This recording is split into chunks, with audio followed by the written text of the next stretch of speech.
Hi, it's Elise here at Bowman Library with a whole new teen book spotlight. So this week's theme, we are taking some inspiration from titles of books because our theme for this week is we are looking at books that have one-word titles. That means there's like one word in the title, or there might be like a the in front of it because a lot of times the doesn't count as a word. But there's so many books out there, believe it or not, that have literally one word for the title. And because we're doing it based on these titles, we have a huge assortment, mixture. There's literally maybe a little something for everyone in our pile today. So we have 6 we're going to take a look at, so let's get started. Our first one is Pumpkin. Now this is by the person, Julie Murphy, who brought us Dumpling. You might have seen the movie, you might have read the amazing book. Pumpkin is just as good. Now this is about Waylon. He's also known as Pumpkin. That's what he's called by his grandmother. And he lives in this small Texas town named Clover City, and he stands out like a sore thumb.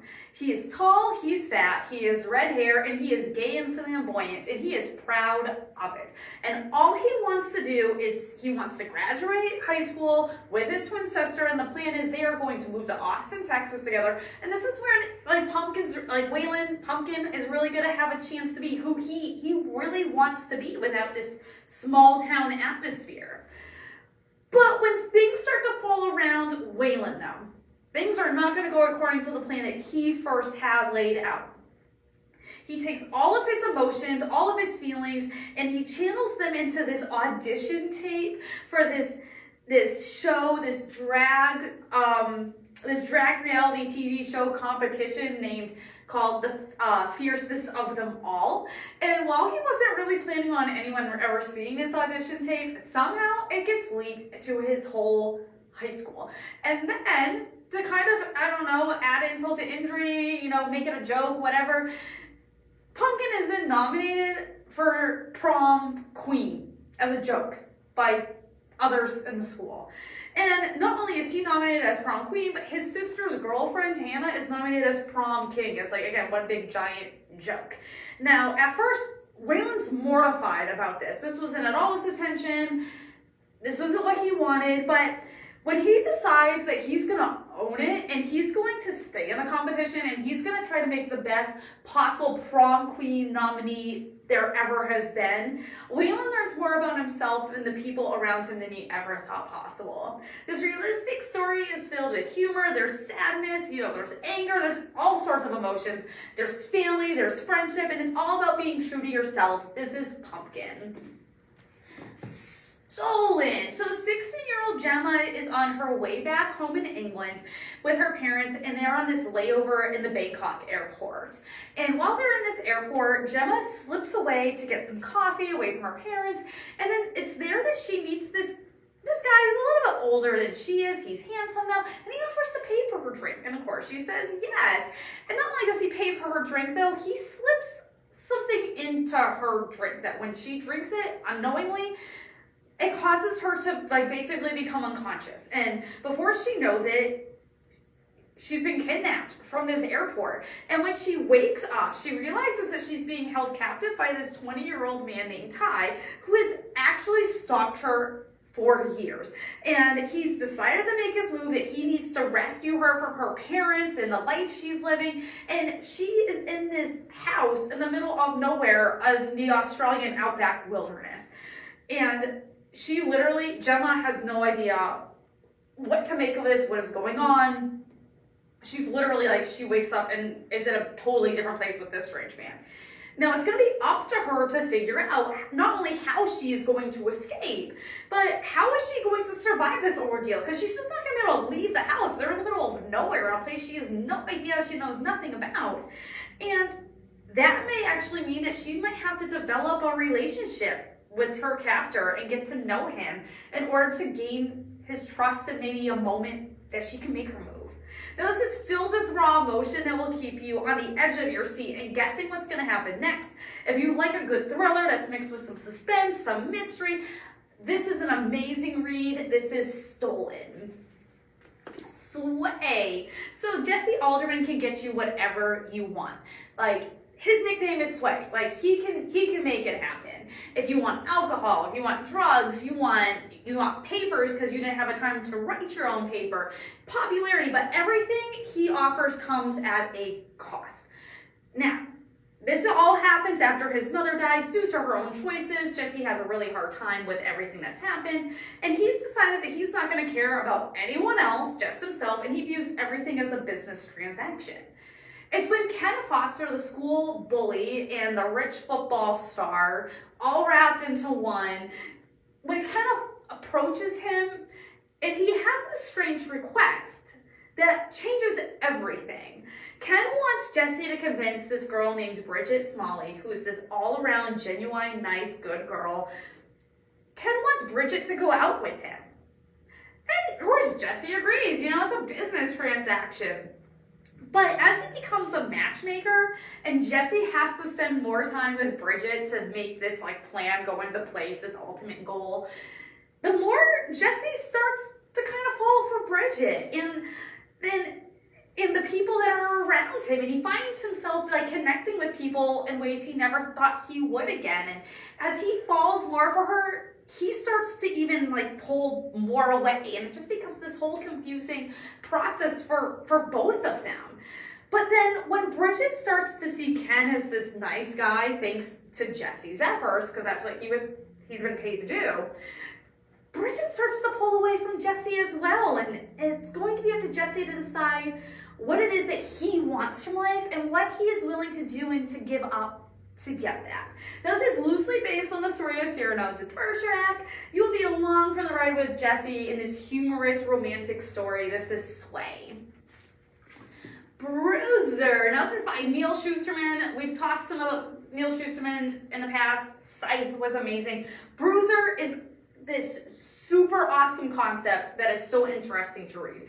Now, this is all about 16-year-old Tennyson's and Bronte. They're twins, but they're not really close. They're brother and sister twins. They tolerate each other. But it's when Bronte starts to show an interest in school, neighborhood bad boy, Brewster Rollins, aka Bruiser, that Tennyson starts to act like the brother that he needs to be to Bronte, especially because he thinks Bruiser is bad news, and he thinks his sister should stay away from him, and he should stay away from his sister, especially since they're on the football team together, and one night in the locker room after the game, Tennyson looks over, and he can't help but notice that Bruiser, his back is covered in these welts and scars. It's not going to be a good situation. But then Bronte doesn't care. She starts to grow closer with Bruiser, and as they start to grow closer, so does Tennyson, because that's her brother. And they soon uncover this secret about Bruiser that they never could have guessed. He has this ability to assume and absorb the physical and emotional pains of others. And when he does that, he then almost takes on their pain, and it becomes these bruises and welts on his body. But as things and events start to add up, and there's this life-altering event, Bruiser may not be able to come back, and everything is going to change as things start to take their tolls on everyone involved. Now, this is part realistic, there's part magical fantasy. This is told in multiple points of view: Tennyson's, Bronte's, Bruiser's younger brother. You'll keep turning the pages because you'll want to know what happens. What is going to be the outcome, especially as Bruiser is going to have to make a decision that is going to change his life and his relationships with everyone involved. This is Bruiser. Invictus. Now, it's the year 2354, and Far's mother was a professional time traveler, and she did something she was not allowed to do. One time she goes back in time, she goes back to the year 95, she falls in love with a Roman gladiator, and before she knows it, when she's making her way back to when she needs to be, present time, she gives birth to Far on her ship, and that means technically Far was born out of time because he wasn't really born on a specific date. Now, he wants to follow in his mother's footsteps, especially since she has disappeared somewhere in time a couple of years ago, and Far wants to become a time traveler because he wants to go find his mother, whenever she is. But when Far fails his entrance exam to join the official time traveling corps for the nation, he then has himself finding to work kind of with on the black market. And he and his crew end up with this guy named Luxulio, and he sends them back in time with the goal of finding some relics, finding some items, and then bringing them back so he can then sell them on the black market. Farr takes advantage of this because, again, he wants to find his mother. It may not be, legal work, but he still gets to time travel. He still gets to try to solve this mystery. But it is when Farr and his crew have to go back in time to the Titanic where things start to come apart and change in ways no one could see coming, with even more danger than's ever been dealt with before, time traveling or in any time. If you like science fiction, time traveling, history, romance, and some mystery, this has a little bit of everything. This is Invictus. And our last one is Poisoned. In this fairy tale retelling of Snow White, we meet the Princess Sophie, who, just like Snow White, has blood-red lips, pale skin, dark hair, as well as a stepmother who despises her. Now, Sophie's dad has passed away. She's getting ready to turn 17, which means that she officially becomes, on the throne, and her stepmother decides that cannot happen, and something needs to be done to stop it. So again, following the story of Snow White, Sophie goes into the woods with the huntsman, who then decides to kill her on order of the queens, and he cuts out her heart. But the story does not end there, because then there are these 7 mysterious men that hear her scream. They come and they find her. They find her dead without a heart, but they decide they can do something about it. They, in turn, make this mechanical heart and install it in her, and she comes back to life. And they want her to stay there, because they don't know what's going to happen with this heart, how long it's going to last for. But her stepmother starts taking over pieces of the land, and Sophie decides that she's the only one who can do something about it. But again, the problem is they have no idea how long this new heart is going to last, and it's not gonna last forever. It's gonna stop at some point. But Sophie, with her girl power, she's gonna do something.